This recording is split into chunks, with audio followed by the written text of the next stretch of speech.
I've been streaming and playing Throne and Liberty since early access started up and went into this brand new MMO with low expectations. As to be honest, most Korean MMORPGs just don't vibe well with me, and I expected something similar with Throne and Liberty. But I gotta tell you, right off the get-go, Throne and Liberty does a lot of things right and has some features that I've been asking for out of a new MMORPG. And today I want to break down how I feel about Throne and Liberty so far with about 40 hours into the game and give you my first impressions of this new MMO from NCSoft and published by Amazon Games. My name is Nathan. I cover MMOs and RPGs, so please hit that like button like it owes you money and subscribe for more. Let me just real quick let you know that Throne and Liberty is a newly released on October 1st, 2024, free-to-play MMORPG, and it's available on Steam, PS5, Xbox Series S, and X. It is cross-play between the platforms, but at this time, cross-progression is not supported. So, like, you can play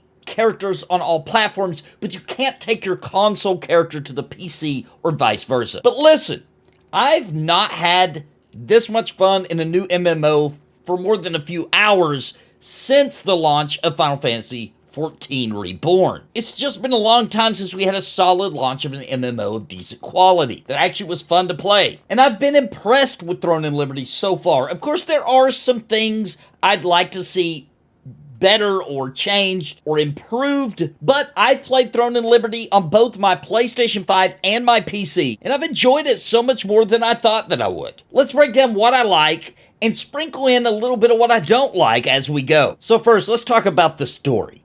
Now, for me, I don't need some big epic story to enjoy an MMORPG. I'm okay not being some big hero. I actually prefer to just be a humble piece of trash at the beginning.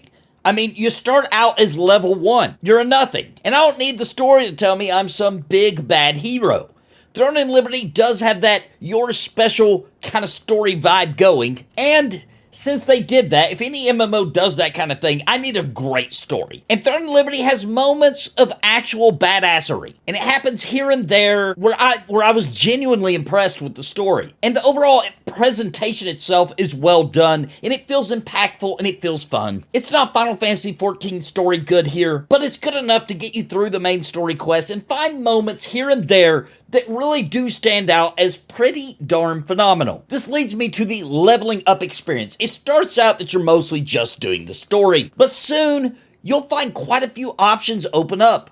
From instance dungeons that honestly I really enjoy so far, and public dungeons where you go kill a bunch of mobs and slay in a pretty freaking massive multi-tiered dungeon kind of experience. They're really fun to explore, and all the dungeon activities are really cool because it's 6-player groups. You don't get that often anymore in MMOs, unfortunately. And also, you can just go out in the world, you can find a camp spot and just chill with you and some homies or by yourself and just, camp it and kill a bunch of mobs if you want to. And all of these activities are going to give you drops, loot, stuff to craft with, all that kind of thing. There is a ton of fun to be had here. And the world, I want to talk about how impressive it is for everything to just be so open and free to explore. There are no loading screens. Out in the world, you'll just kind of jump from cities out to the open world and back again down into public dungeons. No load screens, it's all seamless. And it feels really good, and it really does help you with the whole immersion factor, the exploration aspects of the game.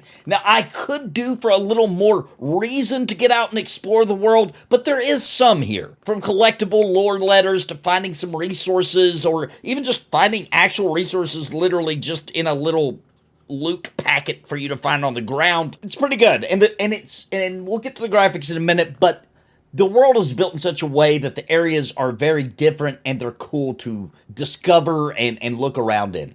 Now, the graphics are serviceable, and sometimes they're downright beautiful. Throne and Liberty was made in Unreal Engine 4, so it looks like they did take full advantage of everything they could squeeze out of Unreal Engine 4, but it doesn't hold up to some other games out there graphically, obviously. You also got to keep in mind this is an MMORPG, it's a seamless open world, so that's going to affect how much they can do with the graphics. Sometimes you're going to see some graphic glitches, or at least I have, especially in very busy areas. You might catch a little lag, or even down-resed, low-res models, so that the game still trucks along even when there's a lot of traffic in that area and things like that. And I think that's a pretty good trade-off for how smooth the overall game experience is running at high frame rates on the console, on PC, with a mid to pretty good PC setup that I have now. Some of the mob design, though, is downright fantastic. And there's really something special about seeing some of the giant creatures, like the giant whale just flying through the air. There's some creatures out in the sea and just walking around. And it really does give that awe factor that makes Throne and Liberty feel like it has a unique real world. Now, if you pay attention to the soundtrack, you're also going to find some really good music. Throne and Liberty has downright impressed me on many occasions with the soundtrack. There are also some strange things about Throne and Liberty we need to talk about, such as the mount system.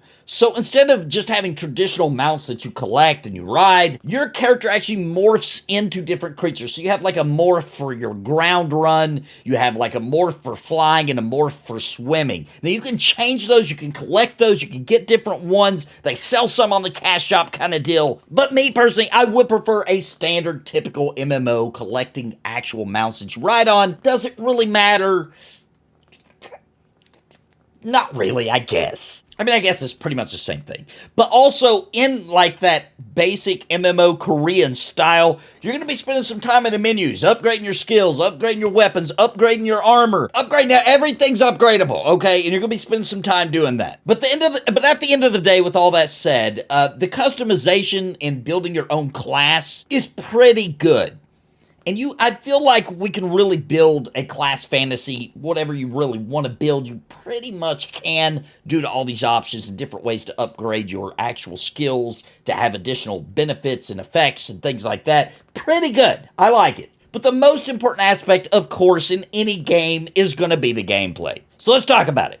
I think the combat's pretty good. It's what you would probably come to expect, and you can play it in classic MMO style or action style. I recommend the classic style. It's just the basic MMO controls, okay? Action style is more like the new action combat where the mouse actually moves the camera without having to hold down the right click kind of thing, if you know what I mean. I think some people are going to enjoy the action style, and if you're playing on console, you're kind of locked into that action. That's just kind of how the console works. But you do get that choice on PC. I do recommend the classic style. It's tab target combat, and for me, that's perfect in how I think MMORPG should be, especially because with MMOs, a lot of times you're spending a long time playing the game, 6 to 8 hours sessions sometimes, and I just think the tab target works good for longer play sessions. And Throne and Liberty does sport a limited action set of 12 abilities that you can have out on your bar, so there's going to be a little strategizing on which ones you want to invest to make the skill stronger and actually have out on your bars. You're going to be choosing your layout. You get to choose also between 2 weapons, and though depending on what 2 weapons you pick will decide what class you are. My favorite so far for me is the main tank build, which is the great sword and the sword and shield combo, but moving between weapon abilities on those 2 is very seamless. If I've got my sword and shield and I use a great sword ability, for example, it'll just simply get out the great sword for that particular skill, then return right back to my sword and shield for the auto attacks. And that makes the 2-weapon system less annoying than most MMOs that do this, in my opinion. And I think overall it just makes Throne and Liberty a pretty darn good experience for combat. And plus they have that whole block mechanic where you see the purple thing, you can time it, and you can even do a counterattack if you get it perfectly, and I really dig that. It's pretty darn fun, especially in some of the big boss dungeon fights. Can really turn the tide of the battle kind of thing. You know, it's good stuff. Now, talking about combat though, I do gotta say, I do think the console versions need some work as far as targeting enemies. Sometimes when there's a lot of enemies, it gets really annoying trying to target the one that you want. You can play with that in the settings, but I haven't found a setting on console that I actually think works good yet. They really should just copy the Final Fantasy XIV targeting. I feel like for consoles it works flawlessly. Overall, though, for gameplay, there's enough variety of content for Throne and Liberty to be one of those MMOs you get hooked on, you stay up too late trying to run dungeons, public dungeons, instance dungeons, quests, all this kind of thing, and you end up staying up too late, and it really is more fun than you probably think it is. It uses enough of the new MMO philosophy with little sprinkles of the old school MMO approach to really hammer in a fun experience, in my opinion. Now, Throne and Liberty does have that Korean syndrome in a few aspects, and let's talk about it. You'll have a dizzying amount of currencies, first of all. Some for this, some for that, and each acquired from different activities, and I'm sure after I'm 100 hours deep, it's not going to seem as confusing, but for a new player, there are enough currencies for it to seem,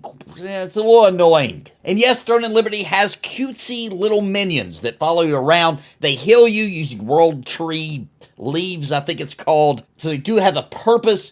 They also help you pick up loot that drops on the ground. And there's enough variety in those minions that you can find one that looks a little cooler than the classic Korean one they start you with. But once again, I just think it's a little annoying. The little cutesy minions, I don't care about that. Also, even though I haven't gotten to it yet, I hear that the end game is very grindy to get the really good gear, to get the really good drops. But I like a good grind, me personally, so I'll probably enjoy the game even more when I get to that point. The leveling up experience is pretty darn fast when you're following the story, running a lot of dungeons, all that kind of, you're gonna level up pretty fast. It's good news for some, a little bit of a bummer for old fogies like me. Speaking of in-game, though, let's talk about the various aspects I'm aware of so far. So there are raids for guilds, and the entire guild system actually seems very fleshed out, with an in-game guild currency even for helping the guild out, for, you know, donating things to the guild, that kind of thing. You actually get guild coins, another currency, but it's pretty cool because you can spend that at the guild house, and yes, it does have guild houses, and you can get some cool stuff with it. They also, besides the standard PvE raids and stuff like that, there's a lot of PvP events and things for guilds to do, including taking over areas so that your guild collects the taxes for that particular place. And there's castle sieges, there's world bosses, and all kinds of activities to do multiplayer or with your guild, etc. It does seem like they actually focus pretty heavily on the guild aspect when making Throne and Liberty, which is really cool. I haven't gotten to take full advantage of that yet, but I can see these pieces coming together and it looks great. And by the way, I'll be making a guild here in the next, today or tomorrow. I'm on the Castleton server. If you're interested in joining us, you can join my Discord. I got a link in the description down below if you're interested in that. Now, as far as monetization, the big elephant in the room, Korean games are known to have horrible monetization, and I can see some things that could be mildly annoying, but it's honestly not that bad at this time for a free-to-play MMO. I mean, after all, they have to make money somehow, or they'll go out of business. It'll shut down, right? Running an MMO isn't free, and it's not cheap at all. And so far, I just haven't seen anything that's game-breaking yet, or even as bad as some other games that I've enjoyed over the past couple of decades. So, right now, not a problem. Will it be in the future? We'll see. It looks like Amazon Games is handling the non-Korean monetization model, and we'll see where they go with it. I don't feel like Amazon Games has been very greedy in the past, so we'll see what happens. Overall, though, for Throne and Liberty, I can see myself playing this MMO for a long time. And I'm enjoying it so far, and there is no reason you shouldn't try it. I mean, it's free to play, and give it a shot. See what you think. And I'm interested, have you already played Throne and Liberty? Have you tried it out? Are you thinking about doing it? I'm interested to hear your opinion, so please leave a comment down below on your experience so far, or what you're thinking about the game so far, and let's discuss it. Reply to other comments, and let's talk about how we feel about what is probably going to be the only new MMORPG release of 2024. We might as well have some fun. I hope you enjoyed the video. Please don't forget to hit that like button on your way out, and subscribe if you haven't already for some MMO and RPG content. And until next time, my friends, God bless and happy gaming.